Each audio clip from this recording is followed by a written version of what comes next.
That plan was good. It was the facts on the ground that didn't compute.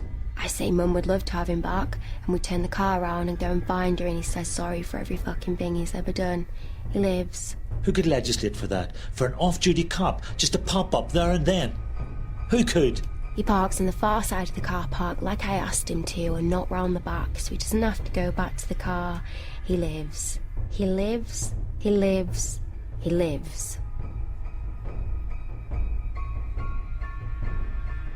But me saying I wanted to go and wear a Mossman costume.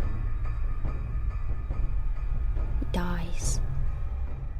Completely different from a lot of things I've seen before, and I say I would recommend, of the three, if you were just going to watch one, then watch the last one, episode 3. I plan to watch all three. Yeah. You're but right. That one particularly stuck out for me as being, because it's not a theme that is presented really in drama, the sort of after effects of a murder on sort of the family and things like that, and I just thought it was really well done.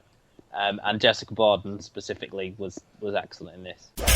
Have you told your friends about this podcast? Okay, here we go. No? It's just not my idea of a good time. Tell them now. That's what the people want to hear. This is the Custard TV Podcast. Good to the last drop. From thecustardtv.com. The A Word, Luke. Yeah, the A Word. You can read interview with Peter Boker, the writer who... Boker Bowker? Yeah, it could be. That our friend Katie Brent did. You can also read her review, which is now live on the site, thecustardtv.com. Actually, she's put personal details in this, writing this as she's a mother who is going through... What, like a home phone number or something? Well, no, not quite, but she's a mother going through the getting a diagnosis stage, so she knows a bit more about the process than perhaps anyone else. Very personal to her, then. Yes, very personal to her, and she could see parallels. I think she would say that they rushed through the actual diagnosis bit quite quickly, but apart from that, the rest of it there was quite... a lot of fluff, wasn't there, in this? There was a lot of just it's needless. A shame. Basically, do you want me to do the setup again? Yeah, you do the setup, yeah. This was about a family... You set them up, I'll knock them down. living in the Lake District, a couple played by Lee Ingleby and Morgan Christie. And she has a daughter from a previous marriage, and her and Lee Ingleby have a son. Joe. He's quite introverted, spends a lot of time singing along to music in his headphones. And it's not contemporary music either. It's music from the late 80s, early 90s, and the Arctic Monkeys. Yeah. There's a lot of Buzzcocks in there. Julian Cope, Human League, a lot of that era. And early on, he has his 6th birthday. Arriving for his birthday, we've got Christopher Eccleston, who plays his granddad, and also Greg McHugh and Vinette Robinson. Greg McHugh is Morgan Christie's brother, and Vinette Robinson is his wife, who's recently cheated on him. They've moved back to the area so he can take over the family brewery. And she, as a doctor, recognises certain signs in Joe that would point towards him being on the autistic spectrum, and the rest of it is the parents looking into it, getting the diagnosis, and trying to deal with the diagnosis. You say there was a lot of fluff, and I, as I say online, Katie spoke to Pete, and he said he didn't want the autism side to overwhelm the audience, and I think that was perhaps the wrong thing to do, because actually I think he felt he had to throw in stuff about an affair, stuff about a granddad. You say that a lot of. We did not mention that this was based on a Israeli series. Called Yellow Peppers, and I did read sort of a synopsis of this, and basically it does feel very similar. The story about the brother and the wife is in the original series. Oh, okay. So it wasn't created purely for this. It was based on the original series. That was one of the stories. But the threesome, Morgan Christie, Lee Ingleby, and newcomer Max Vento, brilliant as a very believable as a little family unit. I thought all the stuff that centred on his autism and Max's performance felt very genuine. The last not 10 minutes with the whole, the footballing assessment part, and the football, that was heartbreaking. He's a lovely boy. Yeah, he's polite. He's affectionate. He makes eye contact. and he loves his music. Thank you for being so patient with him. And with me. Especially me. I know sometimes I can be a bit of a prick, you know. Look, I'm going to write my own report, but I can talk you through the test results now. I don't believe in keeping people waiting. You were right to bring him to Dr. Eschel. And she was right to refer him to me. He does have significant problems. What kind of problems? Communication, auditory processing, emotional responses, self-soothing behaviours. If you look at the tests, in many areas he is way above average. Sorry, I know you're the expert. But is that really so different from any other kid? No, because he's 5 years old. But he will be. Did Dr. Eschel mention the autism spectrum at all? No, why would she? I don't know very much about autism, but from what I do know, there's no way he's got... He has problems processing emotions. He has problems with his auditory processing. Yeah, you keep saying that. I don't know what it means. I'm sorry. It means there's nothing wrong with his hearing, but he has trouble making sense of what he hears and prioritising them. Like I'm prioritising this conversation over the sound of my email alerts. That's not him. Sorry, but he talks. He sings. He has a wide vocabulary, and he uses that to keep everyone at a social distance. His singing is another way to keep everyone out, to protect him from what he finds difficult. Communication, emotions. Well, that just sounds like every man I know. Right. But Joe has these problems to the extent that it limits his capacity to learn and change. So are you saying he's autistic? I do believe he's on the autism spectrum, yes. But he's not autistic. Well, that's not how I describe anyone with autism. So you think he has autism? Yes. But the first thing you have to understand is that autism isn't a single condition. And it's not a disease. It's a set of behaviours that cause difficulty in social communication. Okay, well, here you are saying that autism's hard to pin down, so how can you even say that it's autism for sure? I'm afraid it isn't going to go away if we call it something different. Where are you going to go with the A word, though? I don't know if I'm going to stick with it. I don't know. It's just... I liked it. If it went for all the sort of the sex stuff, like the subplot with obviously Greg McHugh and Vinette Robinson, there was a whole sort of thing with them in bed together, and then there was a subplot where Christopher Eccleston and Pookie Quenzel, he was doing singing lessons with her, and she basically said, "Do you want to be friends with benefits?" And it's bits like that. And Lee Ingleby was always trying to get his leg over, and it felt all felt a bit tacked on to me, like. Oh, it's after 9 o'clock. We have to do something a bit risque. We can do this, and people will want us to do this, so we will. I agree. You can link Greg McHugh into our final review if you want to rhyme everything. Fresh meat, Gary? Yes, I've seen the most recent episode where they were in the basement. It's a bubble episode.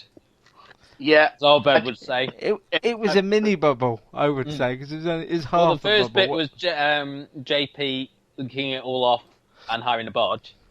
For the first time this series, all of the characters actually really portrayed the best and worst of what I remember of the characters. I don't know if that makes sense. What I'm saying. That's a very good way of putting it. Characters twice. Yeah, in the sense that they all kind of fitted into what you then want. I mean, at the beginning of the series, I said Oregon wasn't very good. I much preferred Oregon last to week, episode. That was last week, but I much preferred Oregon. I say this is why she's on like the transition, isn't she? Yeah, and I understand that a bit more now, having seen that. You got them all. Their insecurities came out as they're all heading towards finals, apart from Josie, who's going to be left on her own. You know, Howard got the fear and was studying for another. Yeah, of course. Like I don't think they've really played a lot on that Howard's been to. I think. So I think they did quite a good job. Zoe Ashton as well was. I just think the way she delivers every single even the way she said TV licensing was just like. It was just that was great. And something from TV licensing. Anyway, post come. This from TV license and. This got a US postmark, so I thought... My Fulbright application. What if they found out about the impeachment and they're rejecting me, and then I have a meltdown and I shave off all my eyebrows and I can't revise? You don't want to go under exam conditions without eyebrows, believe. And And then I JP suddenly goes, being a quick, delete BBC iPlayer off your phones. You know, it was very And good. I do, as a TV nerd, I loved all that. I'm going to get sent to prison for watching new tricks. It's the fucking TV license, people. Shit! I thought we paid.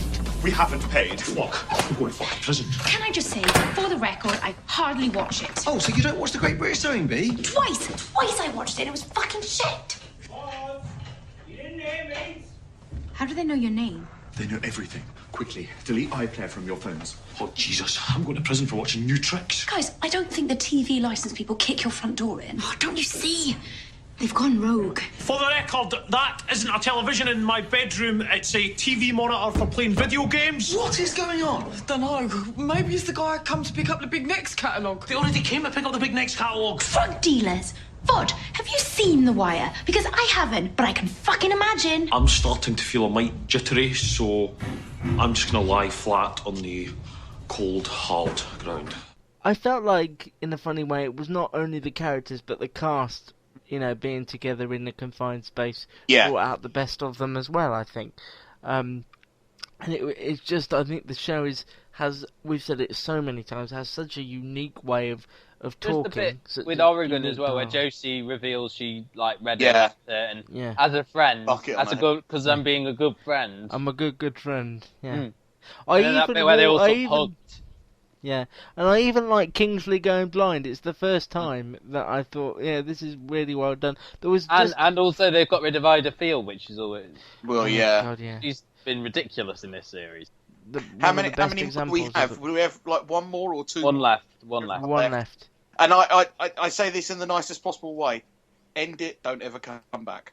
I don't mind if they do one where they all meet up for a reunion in 5 years or something like that, but don't try and make them all move to the same place. Do you like what they did with Heidi High and Are You Being... You Rang Me Lord. That's right, yeah. Or don't Saved try by the Bell, the college years. No, but they played the same characters. Yeah. That's not the point I'm making. No, I know, but I like to bring up Saved by the Bell, the college years on every podcast if I can, and that's the first time I've been able to. We'll do a whole review of that one season. We will do one Standing day, on the edge of tomorrow today. Because you've got the box set, in all seriousness, haven't you? I have got the box set of the college years, yes. I don't know whether the college years is on DVD here, is it? I had it as a Region 1. Oh, Matt got an input. Him. I got all of them together. I got all the series and the college years. I'm a big Screech fan. Oh, I didn't get any of the new class, though. Amazon, if you wanted to buy that now, the college years, there's 3 copies of it on Amazon as a Region 1 import. They are £104, £154 and £162. So what you're saying is it's worth me selling my copy of by the Velvet I would think so, yeah. There's only 3 copies in the whole country. Hold on. Do you want to go first, Luke? I'll let you go first. Okay, I might pick an obvious one here. I really enjoyed it, and I know not everybody does. The island, this year they're putting men and women on the same island, and I'd just be interested to see how it happens. It's always interesting.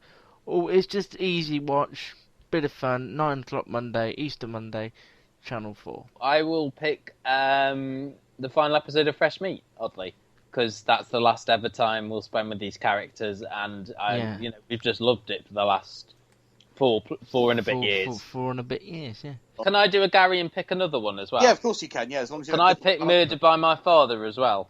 Because I never know when that's going to be on, but that's why I didn't pick it straight away. But I checked, and it's available on BBC 3 from 6 PM on Tuesday, the 29th of March. Obviously, the title would suggest it's similar in tone. It's a sort of drama documentary to Murdered by My Boyfriend, but this time it deals with sort of Asian families and the sort of pride or the loss of pride that her father feels when his daughter goes off with someone who she's not intended to marry. And it stars Adil Akhtar, who we saw recently in The Night Manager and also Capital last year. I will go with President Trump. Can he win on Channel 4 on Wednesday at 9? just because there's not a lot else. And I am genuinely gearing up for an exciting